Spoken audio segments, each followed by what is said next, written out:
Hey there, fellow home cooks! Welcome back to Lmos Kitchen, where we turn everyday ingredients into extraordinary meals without the fuss. If you're anything like me, you've stood in your kitchen at 6 p.m., staring into the fridge, wondering how to transform basic ingredients into something delicious that won't take forever to make. Well, today I'm sharing my go-to solution that never fails me. The perfect easy chicken stir-fry that's become my family's weeknight hero. This isn't just another stir-fry recipe floating around the internet. This is the result of countless kitchen experiments, family feedback, and that beautiful moment when you realize you've created something that's both incredibly simple and absolutely delicious. Let me walk you through exactly how to master this technique so you'll never be stuck wondering what's for dinner again.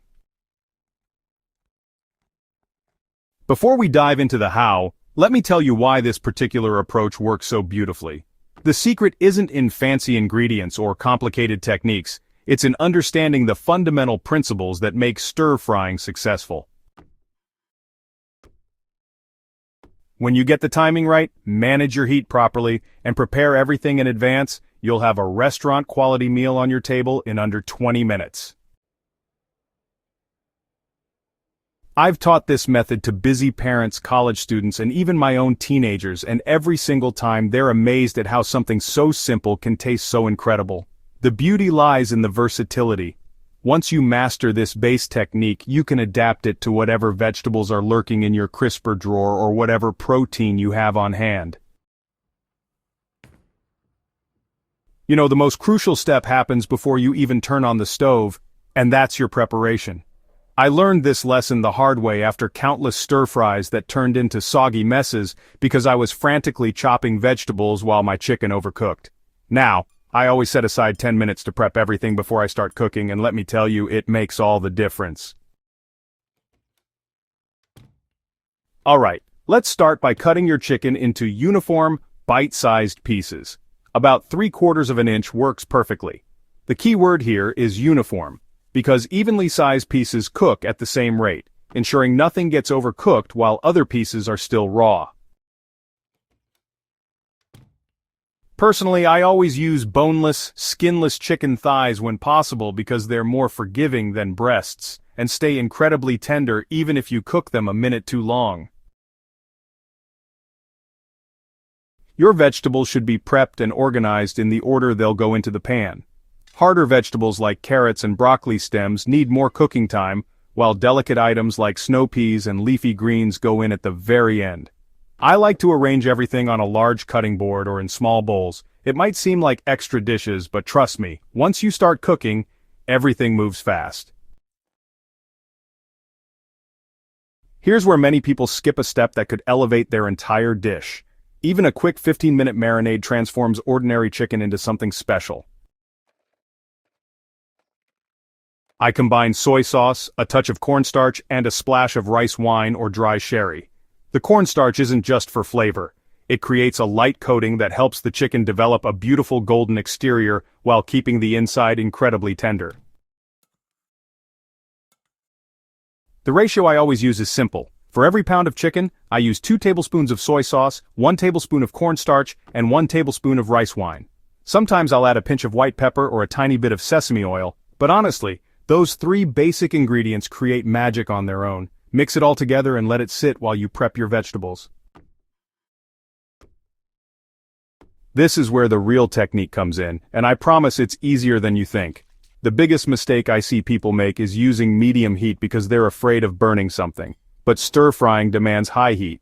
That's what creates the incredible flavors and textures we're after. Heat your wok or large skillet until it's smoking hot, then add oil with a high smoke point like vegetable or peanut oil.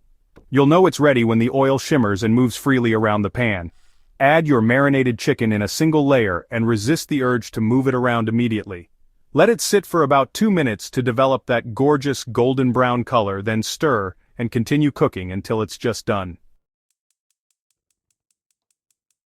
Okay, so first remove the chicken from the pan.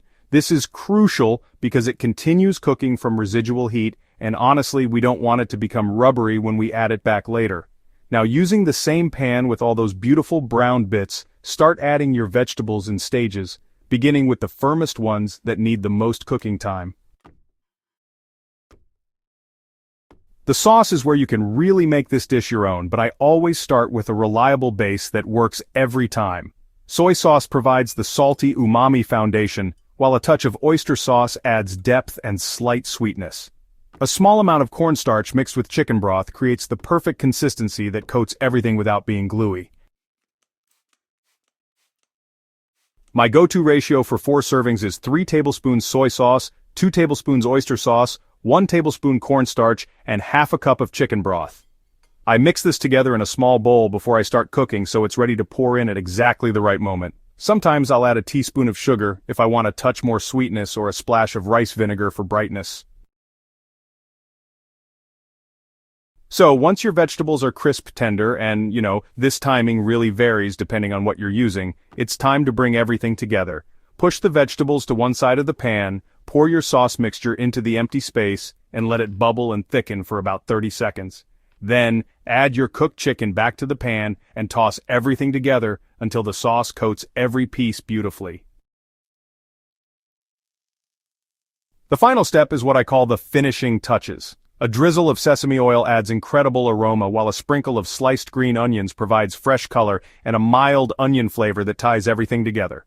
If you like a bit of heat, a pinch of red pepper flakes or a drizzle of chili oil works wonderfully. Once you've mastered this basic technique, the variations are endless. I love adding cashews or peanuts for crunch, switching up the vegetables based on seasons or what's in my fridge, or experimenting with different sauce combinations. Sometimes I'll make it Thai-inspired with basil and fish sauce or go Korean style with gochujang and sesame seeds. The beauty of this method is that it adapts to your preferences and what you have available. Out of broccoli, bell peppers work beautifully. No oyster sauce?